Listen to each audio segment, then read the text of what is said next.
Morning everyone, I want to talk about hydrophones. After multiple user feedback and multiple builds on my end, I've decided to do yet one more hydrophone in Instructable and incorporate all the changes. We got a couple technical changes, a couple changes to make it easier to build, and then finally a storage change. So here they are, the brand new hydrophones. I've also named them Gladys, after that nosy neighbor from Bewitched, because you know Gladys is always listening, and these things listen very, very well. In fact, they perform much better than most commercial hydrophones, costing thousands of dollars more. So stay tuned and see what all the changes are. Well, it turns out my hydrophone circuit needs input protection. We're using an op amp, the OPA 1642, as a high impedance buffer for the piezo cylinder. Turns out if you tap the cylinder, it can put out a pretty high voltage spike. Mechanically, it resonates around 43 kilohertz. This means that the spike doesn't last long before it swings in the opposite direction, but we still need to protect our op amp from it. Here's the new input circuitry.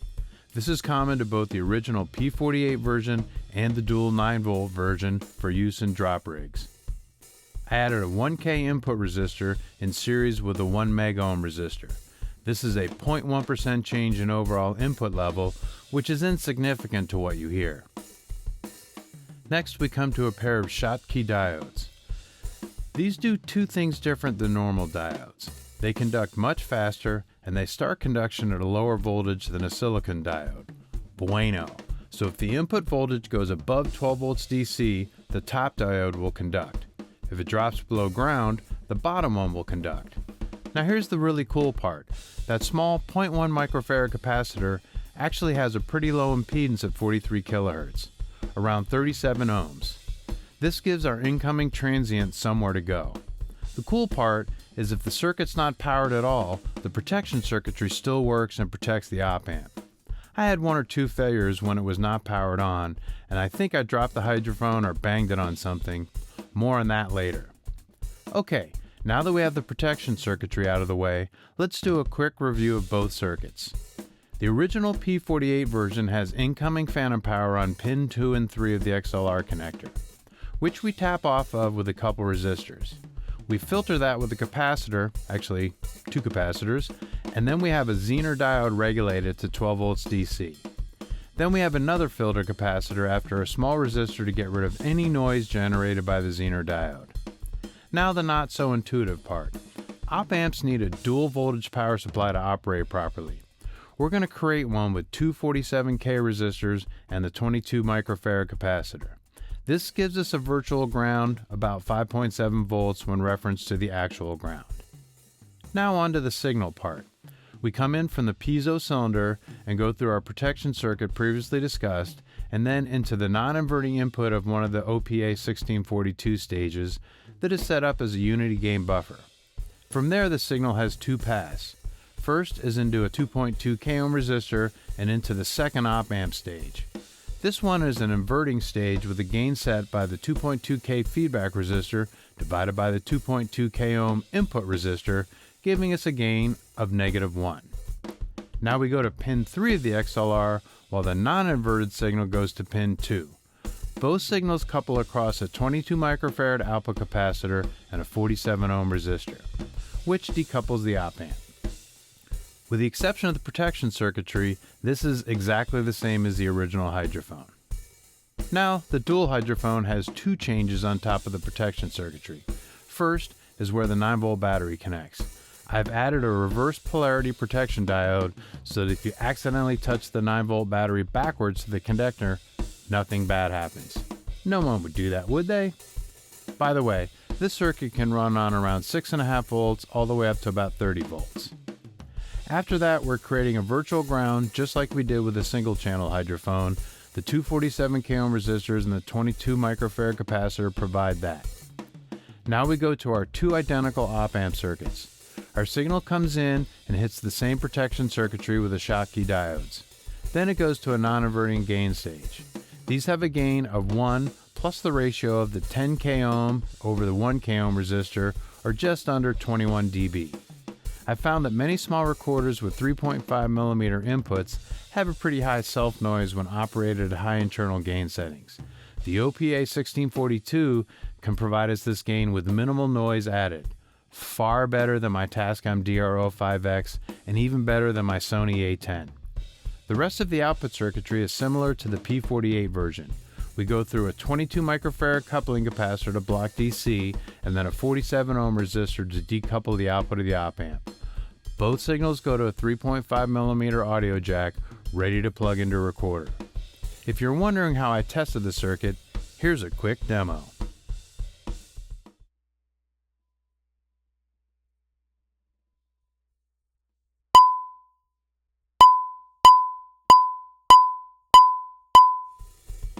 One other big change is to cap the ends of the piezo cylinder so that it is only filled with air when molded.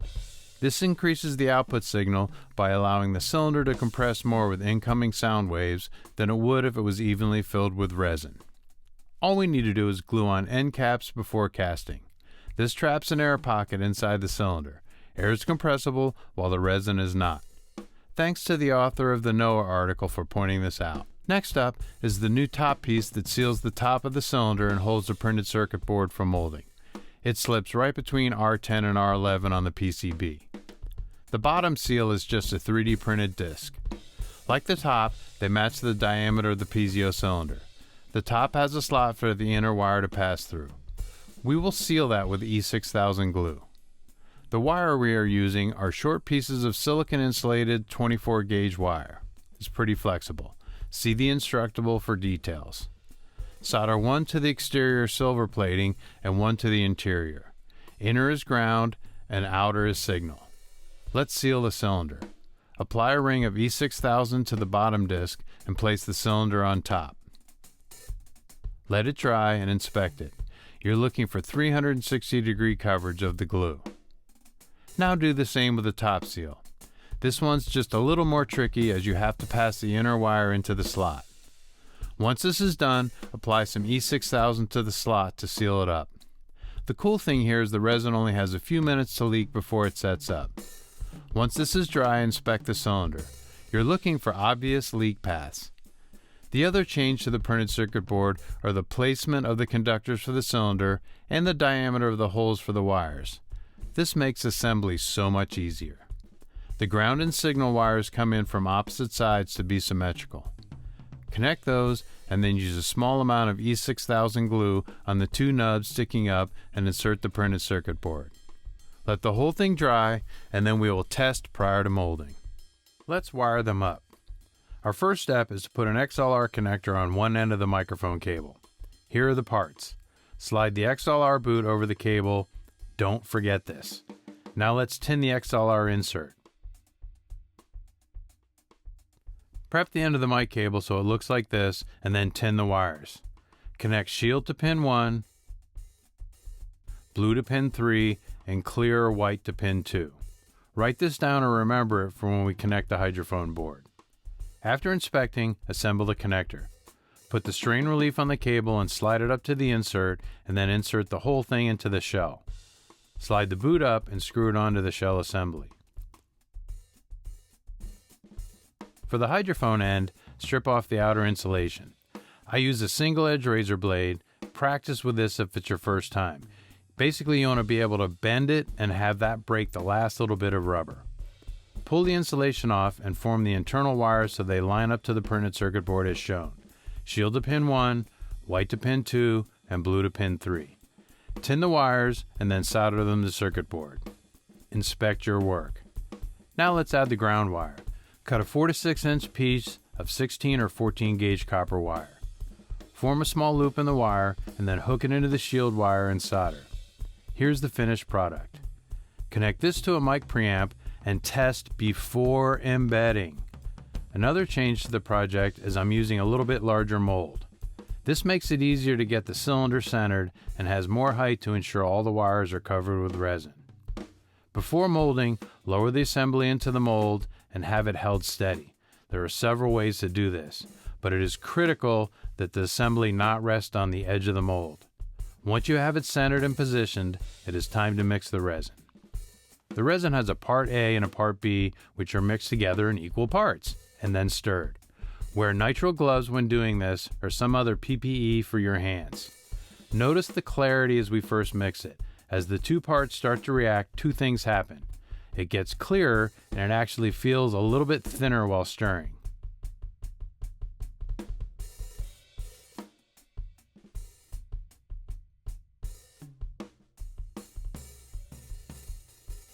Now is the time to pour. It should just be starting to get warm. If you keep stirring, it will thicken and you can mess up the molding process. I know. Here's an example of two of them that I messed up while filming and futzing around with my camera. Also note the yellow color. This pulled some of the color from the green PLA that I printed the mold with. Although with other colors, I've never had this happen. I had a request for coloring the resin, and it turns out they make a dye for it in various colors, which is perfect for an upcoming project of mine, an immersive hydrophone array. For today, let's make some purple hydrophones.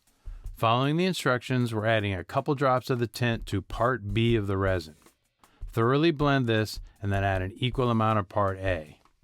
The dye makes it harder to see the two blending, so I recommend you practice without the dye to get a feel for proper mixing. Once it gets slightly thinner, pour it into the mold. I added in a time lapse of the resin setting up so that you can see what occurs. This is 5 minutes of real time compressed into 10 seconds of video time. Let this set up for at least an hour before breaking the mold away. The reaction causes some heat, so wait until the whole mold is back to ambient temperature. After this build run, I wanted to make it a little bit easier to remove the mold, so I added a V-groove in the side of the mold that makes it much easier to split. You still need to score the mold with a blade, but this is far easier to separate. Final tips here. Each mold needs about 80 milliliters of resin. Ensure the mold is fixed with tape to a solid surface or workbench. Rigidly support the cable in the mold. And mold them one at a time. You don't want the resin to start setting up while pouring or even thickening. Okay, let's test the hydrophone's new design versus my old build and a pair of Aquarians. My official test rig today is my pool spa with a pair of each hanging down in this array. My original design is light purple, the new design is in white, and the Aquarian's black and silver. They are all connected to a Zoom F6 set to 32-bit float, 192 kHz sample rate. Every channel is set equally with plus 12 dB of gain. I can immediately see the Aquarians have a bit higher output. We will record some sidewalk shock, which produces really cool and high-pitched bubbling sounds.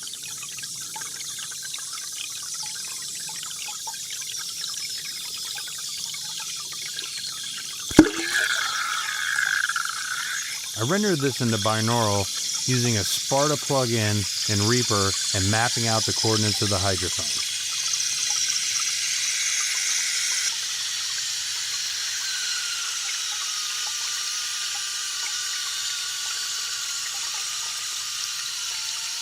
And then, by recording at 192 kHz, I can slow it down 4 times and still maintain full fidelity. Here's that audio.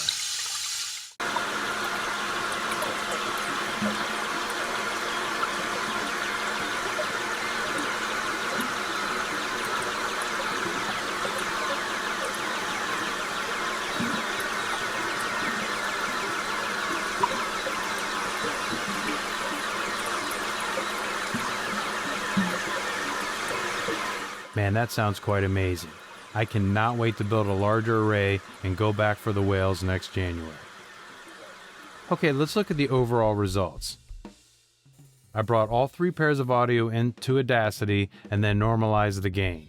Immediately I noticed no gain difference between my original design and the ones using the airspace in the piezo cylinder. However, I'm going to be using that airspace for all of my future builds. For the drop rig version, I would just skip it. I also found the Aquarians immediately sounded less clear, although they do have about 12 to 13 dB of more initial gain. Opening the spectrogram in Audacity immediately showed why. They have almost no signal above 10 kHz, while the Gladys hydrophones easily go into the ultrasonic range, and here's the screenshot showing this. My final improvement for these is to add some physical protection. A small section of the pool noodle works fantastic as you just slide it on the hydrophone and it protects them from impact or dropping. Now on to the drop rig. This one has the same protection circuitry, but an additional 20 dB of gain built into the circuit, and we will see why. I first tested it in Aruba snorkeling in a small cove near rocks. There's a place there called Flamingo Beach that you have to get to via a boat. It is near the airport and in the flight path, which is pretty cool. We had a plane fly over as we headed out, and the boat captain slowed so we could all wave. Here you can see the rig with the 2 hydrophones. Note the first one with a ground lead. They are spaced about 50 centimeters apart. Also, here's my recommended gain setting for the Sony A10, 5 out of 30. My circuitry, giving you that 20 dB of very clean gain, is better than the Sony A10's internal preamp. Please listen in stereo. Headphones are highly recommended. Note the sound of me pulling on my flippers.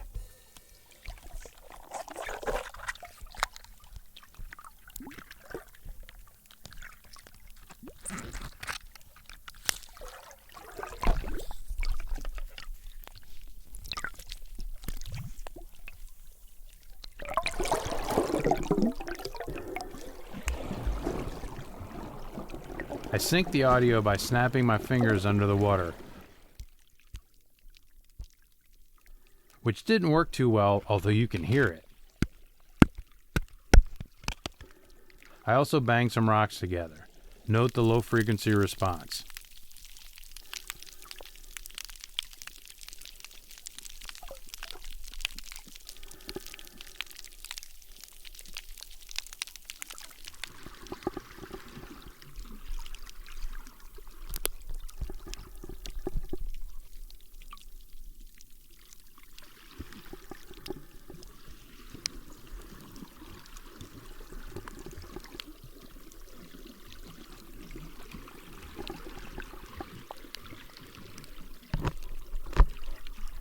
For the second run, I got a chance to go back to the La Jolla Cove.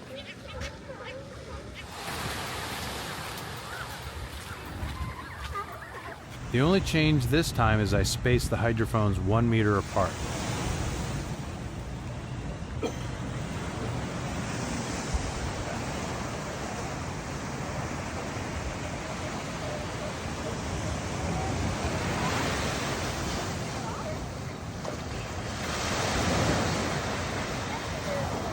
This place is just amazing, and it's teeming with wildlife and has a lot more ambient sounds to capture. This sounds just like it did when I was snorkeling, including my breathing.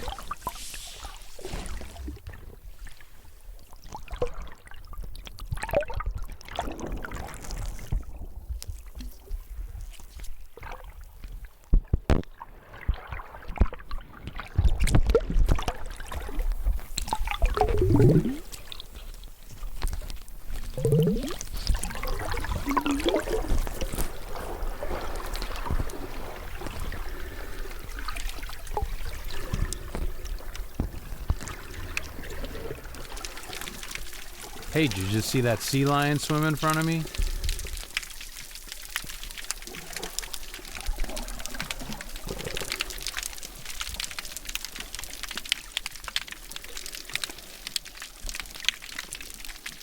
I am super impressed with how these perform. They far exceed commercial ones, costing many times more, and if you're interested in underwater recording, you will not be disappointed.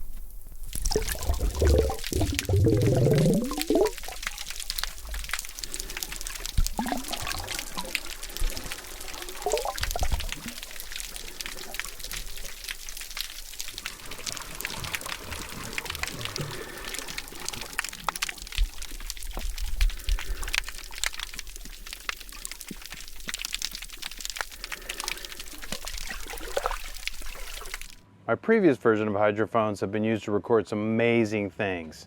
Icebergs off the coast of Iceland and Greenland.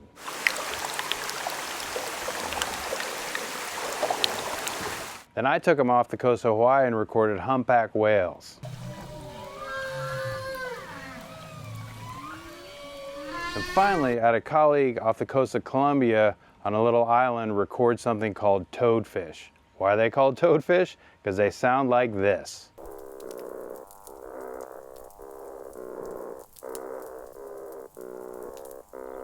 These things are just simply amazing. If you want to hear what's in the depths of the waters near you, build a pair of Gladyses and you will be happy. These are for you.